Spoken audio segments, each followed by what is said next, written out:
Hey everyone, welcome back. I'm Jess. And I'm Ray. Hey, Jess. Hey, everyone.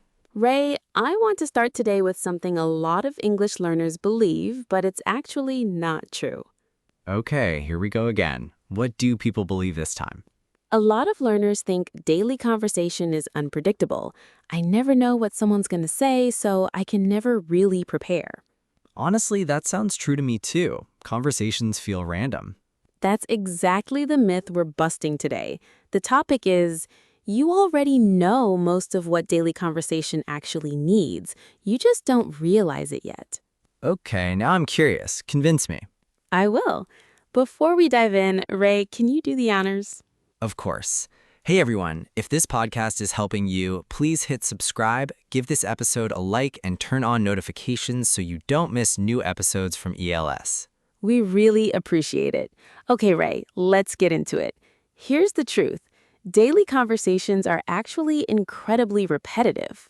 Wait, repetitive? That doesn't feel true at all. Think about it. How many times a day do people say, "How are you? Nice to meet you. Have a good one. See you later," across the entire world, in English? Okay, when you say it like that, probably millions of times a day. Exactly. And here's the secret. The actual content of daily conversation is small. It's the same handful of situations, over and over. Greetings, small talk, asking for things, saying goodbye. Huh. So it's not really random, it's more like recycled. Exactly, Ray. It's recycled. Once you learn the common patterns, you can use them in situation after situation. Okay, so if it's not about the vocabulary being unpredictable, what actually makes daily conversation hard for learners? Three things: reflexes, transitions, and small talk fear. Reflexes? Like physical reflexes? Kind of, but for speaking, it's how fast you can respond, automatically, without translating in your head first. Oh, like when someone says thank you and you just say you're welcome without even thinking. Exactly. That's a reflex. But now imagine someone says something slightly different, like, "I really appreciate it." If you've only practiced "you're welcome," your brain hesitates. Oh, that happens to me constantly. Someone says something a little different than what I expected and I just freeze for a second.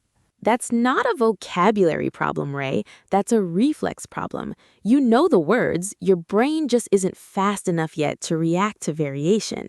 Wow, okay, that's such a specific way to explain it. The second thing, transitions. This is how you move from one part of a conversation to the next smoothly. You mean like moving from hello to an actual topic? Exactly. A lot of learners can say, "Hi, how are you?" perfectly, but then there's this awkward gap because they don't know what to say next. Oh my gosh, yes, that silence right after the greeting is the worst. Everyone feels that. But once you learn a few transition phrases like, "So, what have you been up to?" or "Anyway, I wanted to ask you," that gap disappears. So it's basically a bridge between two parts of the conversation. Exactly, Ray, a bridge. And the third thing, small talk fear. A lot of learners feel like small talk is fake or pointless, so they avoid it. Honestly, I kind of feel that way sometimes too. Like, why are we talking about the weather? I get that. But small talk isn't really about the weather. It's a social ritual. It signals, "I'm friendly, I'm approachable, let's continue talking." Oh, so it's less about the actual topic and more about the function. Exactly, Ray. Once you see small talk as a tool, not a test, it becomes way less scary. Wow, okay, that reframes it completely for me. So, are you saying we shouldn't learn any new vocabulary at all?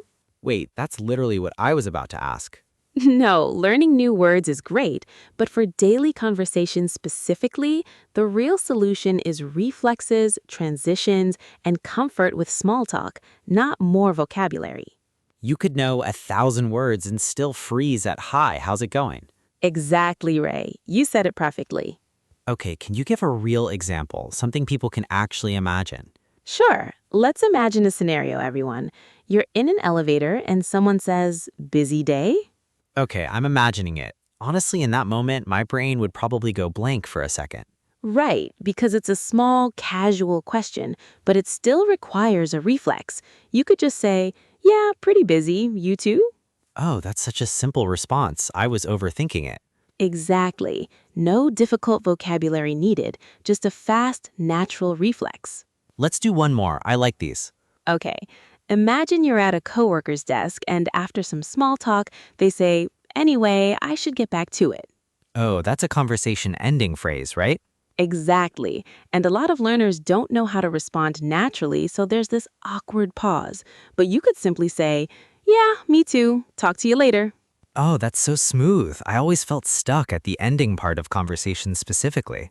Endings and openings are actually where most learners struggle the most, not the middle of the conversation. That's such a relief to hear, honestly. I thought it was just me. So now let's talk about how to actually build this. Yes, give me real tools. First, stop treating every conversation like it's brand new. Most daily conversations follow the same shape: open, small talk, main topic, close. Learn that shape.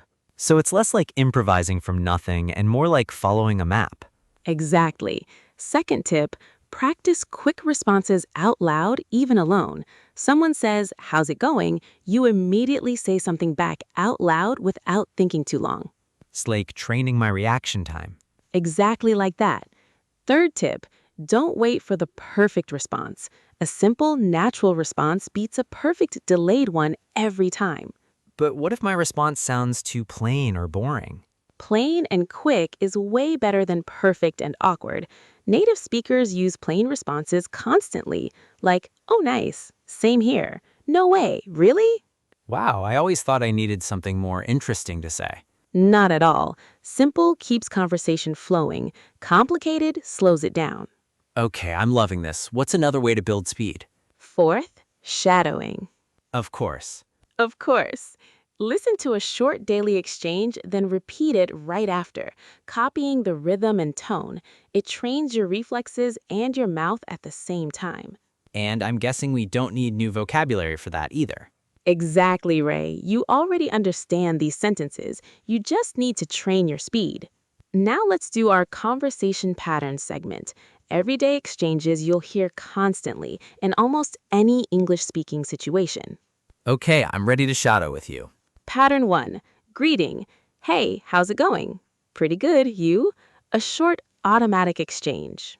Hey, how's it going? Pretty good, you? See, that felt automatic already.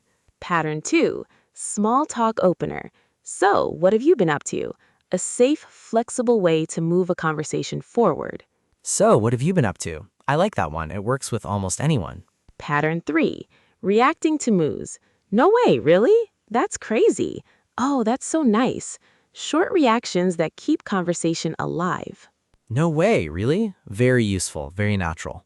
Pattern 4. Asking for something politely. "Do you mind if I," or "Would it be okay if I?" Do you mind if I sit here? Simple, but sounds very polite. Pattern 5. Ending a conversation. "Anyway, I should get going. It was great catching up." Anyway, I should get going. Wish I knew this one years ago. Pattern 6. Filler while thinking. "Let me think for a second." "That's a good question." These buy you time without going silent. Oh, this is such a good trick. Instead of freezing, you just say this while your brain couches up. Exactly.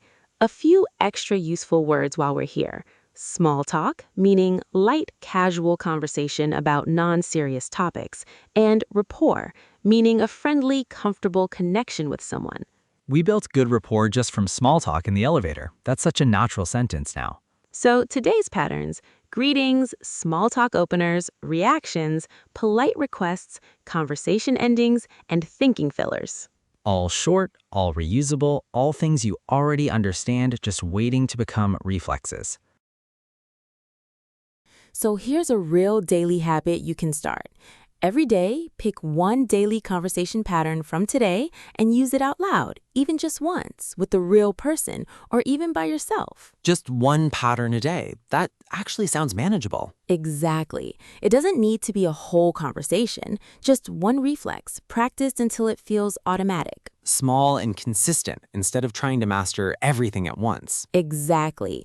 And a lot of learners avoid daily conversation because they think, I'll be ready once I know more expressions, but that moment never really comes. Because there's always a new expression to learn. Right, but daily conversation confidence can start today with the 6 patterns we just practiced. Okay, I think this episode is going to make daily conversations feel a lot less scary for people. I hope so, because English conversation isn't about knowing every possible sentence. It's about reacting naturally to the ones that repeat every single day. That's such a good way to put it. One last thing before we go. Focus on flow, not perfection. If the conversation keeps moving naturally, you're doing it right. It's not about the perfect sentence. It's about keeping the conversation alive. Exactly, Ray.